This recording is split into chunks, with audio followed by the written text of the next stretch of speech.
Kita ada di talian saudara Nurizam. Kalau kita boleh pergi jumpa saudara Nurizam, kerana Malaysia hari ini bangun kepada realiti baru dalam kepimpinan politik dan juga pentadbiran di peringkat persekutuan. Begitu juga dengan peringkat negeri. Di peringkat persekutuan kita tahu kerusi yang dimenangi oleh Kerajaan Barisan Nasional turun berbanding dengan PRU 12, dan kita ingin juga melihat betapa PRU ke-13 ini menyaksikan perubahan kerajaan negeri, kembali Kedah ke Barisan Nasional, kembali juga kerusi-kerusi lain yang kita ingin lihat bersama itu. Tetapi satu yang paling signifikan daripada apa yang kita tutupkan semalam, kita berikan mimpi kepada rakyat Malaysia dengan maklumat terakhir mengatakan bahawa perubahan yang paling ketara adalah perubahan undi ayunan di kawasan-kawasan yang ada perbandaran ataupun urbanisasi. Dan dalam konteks ini kita ingin terus pergi ke Johor, kerana Johor merupakan satu negeri yang paling penting di Malaysia sekarang ini dengan landaan transformasi pembangunan, ada kawasan Iskandar dan sebagainya. Dan jika ini menyaksikan beberapa nama besar contohnya di Johor itu seperti Datuk Abdul Ghani tewas dan sebagainya, apakah maksudnya kepada kehidupan di Johor dalam erti kata peranan masyarakat sivil? Dan mungkin kalau kita sempat bersama dengan saudara Nurizam Tukiman di sana, kita nak tanya tentang apakah reaksi awal golongan-golongan dalam industri ataupun dalam ekonomi yang melihat kepada keputusan yang telah pun kita dapati ini. Saudara Nurizam, Assalamualaikum, selamat pagi.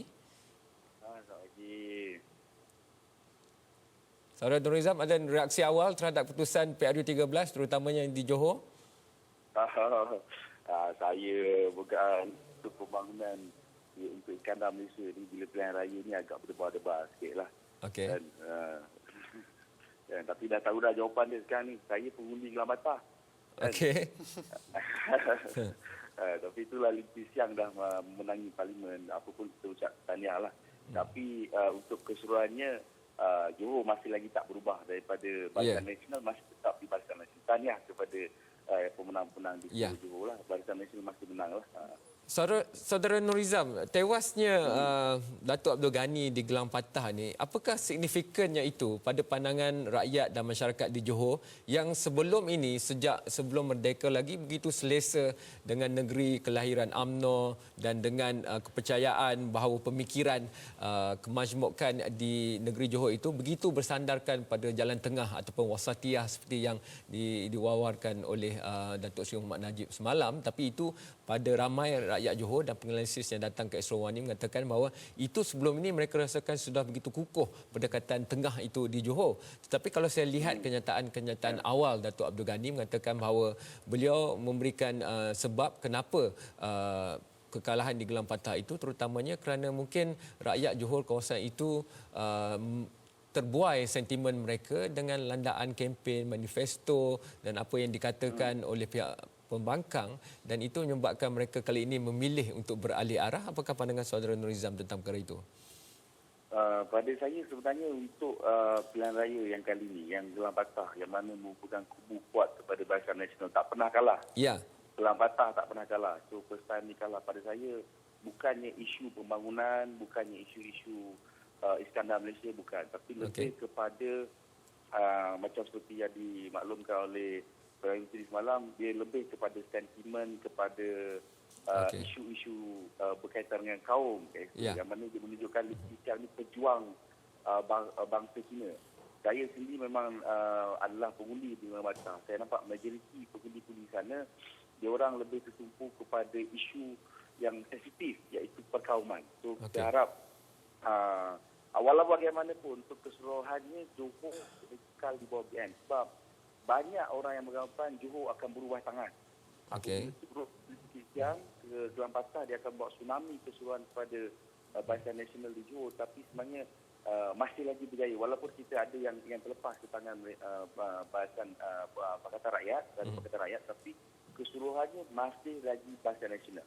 Jadi kita punya orang kata polisi, perancangan-perancangan dan juga wawasan-wawasan yang untuk sekarang dapat diteruskan. Satu, dia maksudnya macam contoh di Penang. Walaupun Penang itu Pakatan Rakyat mentah, dasar untuk pembangunan, perancangan itu akan dapat berterusan jalan. Cuma masalahnya dia dah di bawah bawah DAP lah. So BN pembangunan tu akan dapat dibawa ke depan, tapi cuma dia masih lagi di cengkaman Barisan Nasional. Jadi baguslah. Ya. Saya rasa. Dalam konteks itu, jika sebab itu adalah sentimen dan sentimen itu bergerak dan menular di atas satu platform yang mana kita lihat sebagai unsurnya adalah urbanisasi, pembandaran dan peningkatan pembandaran di kawasan-kawasan yang dulunya bukan kawasan bandar, dan ini tentunya berlaku dengan lebih pesat di masa depan.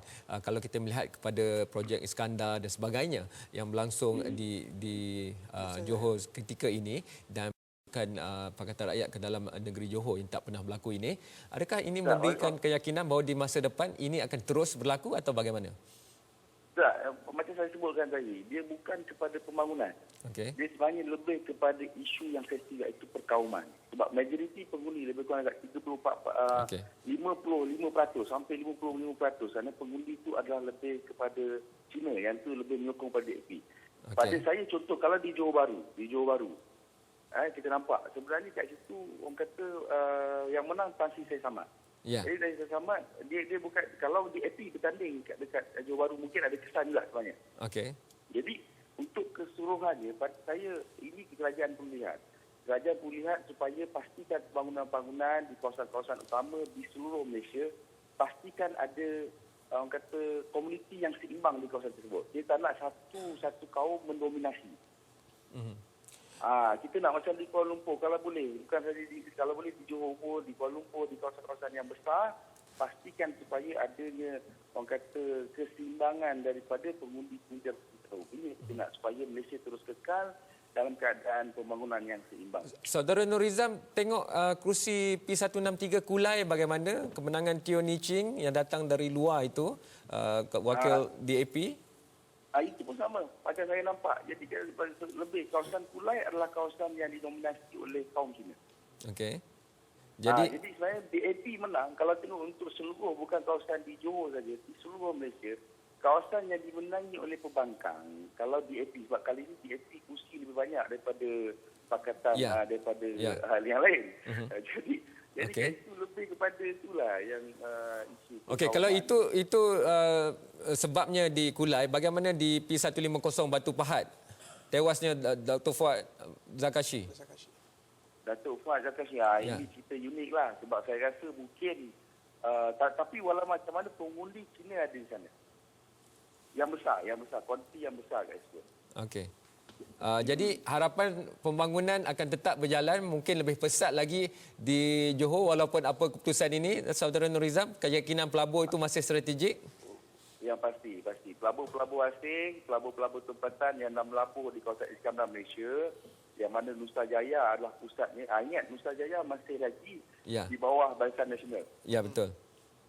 Jadi saya rasa pembangunan orang kata untuk keseluruhan negeri Johor dan juga pembangunan Iskandar Malaysia yang mana saiznya 3 kali lebih besar daripada Singapura. Okey. Kita jangkakan pembangunan ni akan terus berjalan dengan lancar. Okey. InsyaAllah. Terima kasih banyak kepada Saudara Nur Rizam memberikan pandangan di awal pagi tentang reaksi awal mewakili golongan pelabur dan sebagainya. Terima kasih Saudara Nur Rizam.